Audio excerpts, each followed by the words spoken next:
YSR assembly Lok Sabha ఎన్నికల కోసం అభ్యర్థుల జాబితాను వైసీపీ ప్రకటించింది. ఇడుపులపాయలో వైఎస్ఆర్ ఘాట్ వేదికగా పార్టీ అధినేత ముఖ్యమంత్రి వైఎస్ జగన్మోహన్ రెడ్డి సమక్షంలో ప్రకటన వెలువడింది.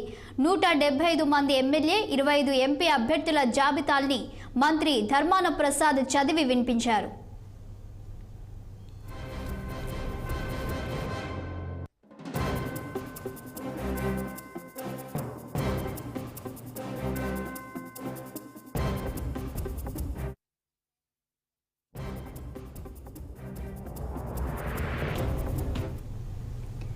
వైఎస్ఆర్ అసెంబ్లీ లోక్సభ ఎన్నికల కోసం అభ్యర్థుల జాబితాను వైసీపీ ప్రకటించింది.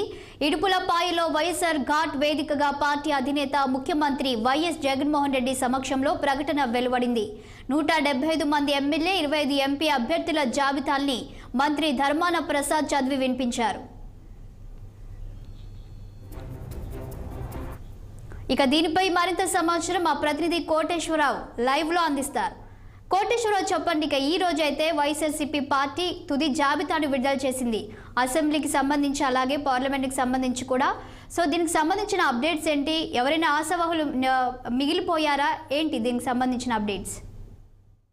కొద్దిసేపటి క్రితమే ఇడుపులపాయలో మరి వైఎస్ఆర్ ఘాట్ సాక్షిగా దాదాపు 175 నియోజకవర్గాలకు సంబంధించిన అసెంబ్లీ అభ్యర్థులకు సంబంధించి దాదాపుగా 25 పార్లమెంటు అభ్యర్థులకు సంబంధించినటువంటి వైఎస్ఆర్ సిపి లిస్ట్ అయితే ఇప్పుడే ప్రకటించారు.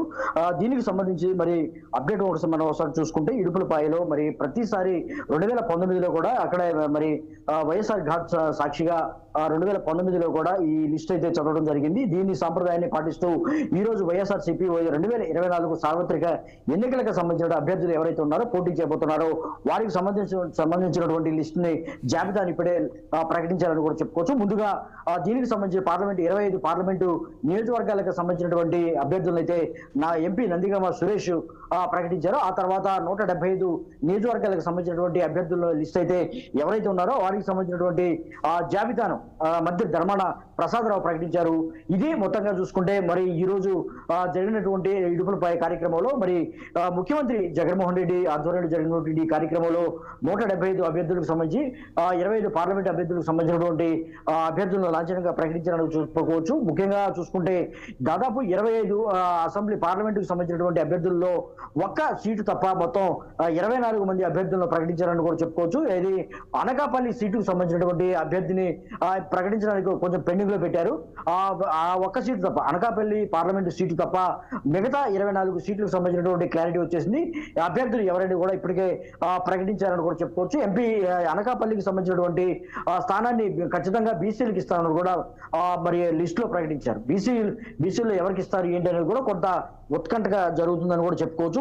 ముందుగా ఎంపీల స్థానాలకు సంబంధించినటువంటి నందిగం సురేష్, ఎంపీ స్థానాలకు సంబంధించినటువంటి నందిగం సురేష్ ప్రకటించగా 175 స్థానాలకు సంబంధించిన అభ్యర్థులు ఎవరైతే ఉన్నారో ధర్మాన ప్రసాదరావు ప్రకటించారని కూడా చెప్పుకోవచ్చు. ఇక మొత్తంగా చూసుకుంటే మొత్తం అభ్యర్థుల్లో దాదాపు 50% మంది అభ్యర్థులు ఎస్సీ, ఎస్టీ, బీసీలకు మైనారిటీలకు ప్రకటించారని కూడా చెప్పుకోవచ్చు. ఇక 25 ఎంపీ స్థానాల్లో బీసీలకు దాదాపుగా 11 స్థానాలను ప్రకటించారు. ఓసీలకు 9 స్థానాలు, ఎస్సీలకు 4 స్థానాలు, ఎస్టీలకు 1 స్థానాన్ని ప్రకటించారు. ఇది మొత్తంగా చూసుకుంటే గతం కంటే చాలా భిన్నంగా, గతం కంటే ఎక్కువ సీట్లు ప్రకటించినట్టు కూడా మరి ధర్మాన ప్రసాదరావు అయితే ఇప్పటికే ప్రకటించారని కూడా చెప్పుకోవచ్చు. 2019 మరి గణాంకాలను అభ్యర్థులకు సంబంధించినటువంటి చూసుకుంటే 2019లో బీసీలకు కేవలం 41 స్థానాలను ప్రకటిస్తే ఇప్పుడు 48 స్థానాలను ప్రకటించారు. అంతేకాకుండా 86 స్థానాలు మరి 2019లో ఎస్సీ, ఎస్టీలకు సంబంధించినటువంటి అభ్యర్థులను 86 స్థానాలు ఇవ్వగా ఇప్పుడు దాదాపుగా 100 స్థానాలను ప్రకటించినట్టుగా తెలుస్తుంది. అంతేకాకుండా మొత్తంగా ఎంపీ స్థానాలు, ఎమ్మెల్యే సీట్లలో దాదాపు 200 స్థానాల్లో ఎస్సీలు, అంతేకాకుండా ఎస్సీ, ఎస్టీలు, బీసీలకు కూడా ప్రకటించారు. 200 స్థానాల్లో ఎస్సీలకు దాదాపుగా 33 స్థానాలు ఇచ్చారని కూడా చెప్తున్నారు. అంతేకాకుండా సామాజిక సమీకరణలు సర్వేల ఆధారంగా సేకరించిన అభ్యర్థులు ఎవరైతే ఉన్నారో వారికి గెలుపోవడంలో ప్రామాణికంగా తీసుకొని ఈ పార్టీకి సంబంధించినటువంటి వైఎస్ఆర్సీపీకి సంబంధించినటువంటి గెలుపు గుర్రాలను ప్రకటించారని కూడా చెప్పుకోవచ్చు. దాదాపు మరి ఏదైతే ఉందో 175 స్థానాలలో గెలుపు గుర్రాలని ప్రకటిస్తాము. అంతేకాకుండా సామాజిక సమీకరణలు పెద్దపీట వేస్తూ ప్రకటించారు. అయితే దీనికి సంబంధించినటువంటి దాదాపుగా 175 నియోజకవర్గాలను ఒకసారి మనం పరిశీలిస్తే వీటిలో దాదాపుగా 81 స్థానాలు సిట్టింగ్ ఎమ్మెల్యేలకు మారుస్తూ ఒక సంచలనమైనటువంటి జగన్మోహన్ రెడ్డి నిర్ణయం తీసుకున్నారని కూడా చెప్పుకోవచ్చు. దాదాపుగా 175 నియోజకవర్గాల్లో దాదాపుగా 81 మంది సిట్టింగులకు ఈసారి స్థానాలు ఇవ్వకుండా కొత్త వారికి అంటే నూతనంగా మార్పు చేర్పులతో పాటు నూతనంగా వచ్చే వారికి కూడా 81 స్థానాలను మార్పు చేశారని కూడా చెప్పుకోవచ్చు. 2019లో ఇచ్చినటువంటి స్థానాలకు సంబంధించి ఇప్పుడు మొత్తంగా చూసుకుంటే ఈ మార్పులు 2024లో దాదాపుగా చూసుకుంటే 18 ఎంపీ స్థానాలను మార్చారని కూడా చెప్పుకోవచ్చు. 18 ఎంపీల స్థానాలను మరి కొత్త వారికి మరి ఇస్తూ ఒక సంచలనం అయితే తీసుకున్నారు, నిర్ణయం అయితే ముఖ్యమంత్రిగా తీసుకున్నారని కూడా చెప్పుకోవచ్చు. ఇది మొత్తంగా చూసుకుంటే 2024 ఎన్నికలకు సంబంధించినటువంటి అభ్యర్థుల జాబితా అయితే ఇప్పటికే ప్రకటించారు. దాదాపుగా ఒక్క స్థానానికి సంబంధించిన అనకాపల్లి స్థానం ఎంపీ స్థానానికి మాత్రం పెండింగ్ ఉంది. ఆ స్థానం తప్పదే మిగతా మొత్తం స్థానాల్లో మరి అభ్యర్థులను ప్రకటించడం జరిగిందని కూడా చెప్పుకోవచ్చు. ఏదైతే గతంలో 12 జాబితాలు ప్రకటించినటువంటి వైఎస్ఆర్సీపీ ఆ అభ్యర్థులతో పాటు మొత్తంగా కలిసి ఏదైతే పెండింగ్ లో ఉన్నటువంటి మిగతా స్థానాలను కూడా కలుపుకొని మరి సంచలనంగా మారినటువంటి వైఎస్ఆర్సీపీ 175 స్థానాలకు ఈ రోజు ప్రకటించడం కూడా చెప్పుకోవచ్చు. ఇదే ముఖ్యంగా చూసుకుంటే గతంలో కొన్ని స్థానాలను మరి అభ్యర్థులకు సంబంధించినటువంటి ఈ అభ్యర్థులకు సంబంధించిన కొంతమంది అభ్యర్థులు అనుమానంగా ఉన్నప్పటికీ అదే ఖచ్చితంగా వీరికి సీట్లు లేదనుకున్నప్పటికీ కూడా వారికి కూడా ఖచ్చితంగా ఇచ్చారు. ముఖ్యంగా చూసుకుంటే నగరికి సంబంధించినటువంటి చిత్తూరు జిల్లాకు సంబంధించినటువంటి నగరి నియోజకవర్గానికి సంబంధించినటువంటి మంత్రి రోజా గత కొంతకాలంగా సీట్లు లేదనుకున్నప్పటికీ కూడా ఆమెకు ఖచ్చితంగా సీటు ఇవ్వడం జరిగిందని కూడా చెప్పుకోవచ్చు. ఇక మొత్తంగా చూసుకుంటే కృష్ణా జిల్లాకు సంబంధించినటువంటి మనం ఒకసారి పరిశీలిస్తే కృష్ణా జిల్లాలో గన్నవరం సీటు ఖచ్చితంగా మరి వల్లభనేని వంశీకి ప్రకటించారు. అంతేకాకుండా మరి గుడివాడ సీటు కొడాలి నానిగా ప్రకటించారు.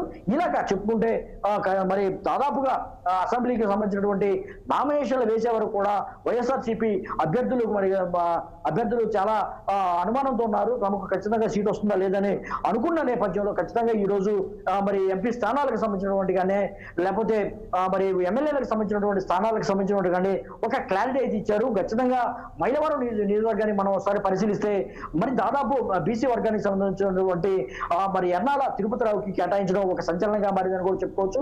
అయితే గత కొంతకాలంగా ఈ స్థానాన్ని మారుస్తారనుకున్నప్పటికీ కూడా జగన్మోహన్ రెడ్డి ఖచ్చితంగా తిరుపతిరావు పేరును ప్రకటించి సంచలనం సృష్టించారు. అంతేకాకుండా విజయవాడ పశ్చిమ నియోజకవర్గానికి సంబంధించినటువంటి చూసుకుంటే ముస్లిం మైనారిటీ వర్గానికి చెందినటువంటి ఆసిఫ్ స్థానానికి కూడా ఖచ్చితంగా ప్రకటించారని కూడా చెప్పుకోవచ్చు. అయితే కొంతకాలంగా ఈ స్థానాలను మార్పులు చేర్పులు చేస్తారు, ఖచ్చితంగా వేరే పేర్లు వస్తాయని కూడా గత కొంతకాలంగా ప్రచారం జరిగినప్పటికీ కూడా ముఖ్యమంత్రి జగన్మోహన్ రెడ్డి ఏ మాత్రం వెనకడుగు వేయకుండా ఈ స్థానాల్లో ఎవరైతే ప్రకటించారో ఆ స్థానాల్లో మరి ఖచ్చితంగా వారికే ప్రకటించి కొంత సంచలనానికి సృష్టించారు. అంతేకాకుండా కొంత మార్పులు అయితే మార్పులు చేర్పులను కూడా జరిగింది.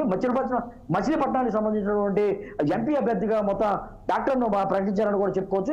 గతంలో సింహాద్రి కుమారుడు ఎవరైతే ఉన్నారో చంద్రశేఖర్కి మరి సింహాద్రి చంద్రశేఖరరావుకి ఎంపీ స్థానాన్ని కల్పించారు. గతంలో చూసుకుంటే అవనిగడ్డ ఎమ్మెల్యేగా పంపించారు ఆయన. అయితే ఎమ్మెల్యేలకు పంపించినప్పుడు కూడా అయితే అవనిగడ్డ స్థానాన్ని మరి సిట్టింగ్ ఎమ్మెల్యేగా రమేష్ కుమార్కి ఇచ్చి అక్కడి నుంచి సింహాద్రి చంద్రశేఖర్ని ఇక్కడికి ఎంపీగా ప్రకటించారని కూడా చెప్పుకోవచ్చు. ఏదైతే మరి మార్పులు చేర్పులు కొద్దిగా ఉన్నప్పటికీ కూడా మిగతా కూడా 175 స్థానాలకు సంబంధించినటువంటి స్థానాలలో ఈ రోజు ఖచ్చితంగా ప్రకటించి ఈ వీరు మరి ఖచ్చితంగా 2024 ఎన్నికల్లో 175 స్థానాలు 25 స్థానాలు ఖచ్చితంగా గెలవాలని కూడా ప్రకటించారు. అంతేకాకుండా సామాజిక సమీకరణలను ప్రామాణికంగా తీసుకొని అంతేకాకుండా ప్రాంతాలను బట్టి అంతేకాకుండా మహిళలకు ముఖ్యంగా చూసుకుంటే మహిళలకు కేవలం మరి గతంలో చూసుకుంటే మరి చాలా తక్కువ సీట్లు కేటాయించిన నేపథ్యంలో ఈసారి దాదాపుగా మహిళలు కొంత పెద్దపేట వేస్తూ దాదాపుగా మహిళలు ఎక్కువ ఇచ్చారని కూడా చెప్పుకోవచ్చు. ఇంకా ఒంగోలు స్థానానికి సంబంధించినటువంటి చూస్తే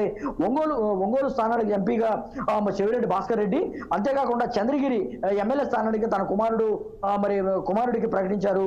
కుమారుడిగా వీరు ఒకే కుటుంబానికి చెందినటువంటి ఇద్దరికి ఒంగోలు ఎంపీ, అంతేకాకుండా చంద్రగిరి ఎమ్మెల్యేగా కుమారుడికి ప్రకటించడం ఒక సంచలనంగా మారిందని కూడా చెప్పుకోవచ్చు. అంతేకాకుండా మచిలీపట్నం పేరుని కిట్టుకు సంబంధించినటువంటి అభ్యర్థాన్ని ప్రకటించి పేరుని ఎవరైతే ఉన్నారో పేరు నానికి సంబంధించిన కుమారుడు పేరుని కిట్టుకి మరి ప్రకటించారు. ఇది గతంలోనే వచ్చినప్పటికీ కూడా ఈసారి ఖచ్చితంగా మరి ఈ స్థానానికి సంబంధించినటువంటి క్లారిటీ ఇప్పటికే ఇచ్చారని కూడా చెప్పుకోవచ్చు. ముఖ్యమంత్రి ఏదైతే ఉందో ముఖ్యమంత్రి మాట్లాడుతూ సామాజిక సమీకరణలు మరి అంతేకాకుండా ఈ స్థాన సమన్వయం చేసేందుకు ఈ లిస్టులో ఖచ్చితంగా మనకు మరి అభ్యర్థులను ప్రకటించడం జరిగింది. ఖచ్చితంగా మనం 175 స్థానాలు గెలిపే లక్ష్యంగా ఈ జాబితా ఉంటుందని కూడా చెప్పుకోవచ్చు. ఇది ముఖ్యంగా చూసుకుంటే నెల్లూరు ఎంపీ స్థానానికి సంబంధించినటువంటి ఒక పెద్ద మార్పు జరిగింది. విజయసాయిరెడ్డి పేరు, విజయసాయిరెడ్డి గతంలో చూసుకుంటే అక్కడ కొంత సామాజిక వర్గాలకు సమీకరణలు చూసుకున్నప్పటికీ కూడా వేమిరెడ్డి ప్రభాకర్ రెడ్డి లాంటి వాళ్ళు దిగ్గజం వైఎస్ఆర్సీపీ నుంచి వెళ్ళిపోయినప్పటికీ కూడా నెల్లూరు స్థానంలో ఖచ్చితంగా 2019లో దాదాపు 10 స్థానాలు గెలుచుకున్నటువంటి వైఎస్ఆర్సీపీ ఈసారి కూడా ఖచ్చితంగా గెలిపే లక్ష్యంగా కొంతమంది అభ్యర్థులు అక్కడ ప్రకటించాలని కూడా చెప్పుకోవచ్చు. అయితే 2019 ఎన్నికల్లో 10 స్థానాలు గెలుచుకున్నటువంటి నెల్లూరు స్థానాలకు సంబంధించినటువంటి ఈసారి ఎన్ని గెలుస్తుంది ఏంటని కూడా కొంత అనుమానం వ్యక్తమవుతున్నప్పటికీ కూడా విజయసాయిరెడ్డికి సంబంధించినటువంటి అక్కడ బాధ్యతలు అప్పచెప్పారు. అయితే ఖచ్చితంగా మీరు అక్కడ గెలిపే లక్ష్యంగా చేయాలని కూడా ఇక చూసుకుంటే ఒంగోలుకు సంబంధించినటువంటి మనం ఒకసారి పరిశీలిస్తే ఒంగోలులో మరి మాగుంట శ్రీనివాసరెడ్డిని సిట్టింగ్ ఎంపీని స్థానాన్ని మార్చి కొత్త వారిని తీసుకోవడం జరిగింది. అయితే ఈ ఎంపీ స్థానానికి సంబంధించినటువంటి ఈ ఎంపీ స్థానంలో మరి కొంత నెల్లూరు కానీ కొంత ఒంగోలుకు సంబంధించినటువంటి విషయానికి వస్తే చెప్పండి. Thank you Koteswararao. ఇది తాజా పరిస్థితి అని కూడా చెప్పుకోవచ్చు.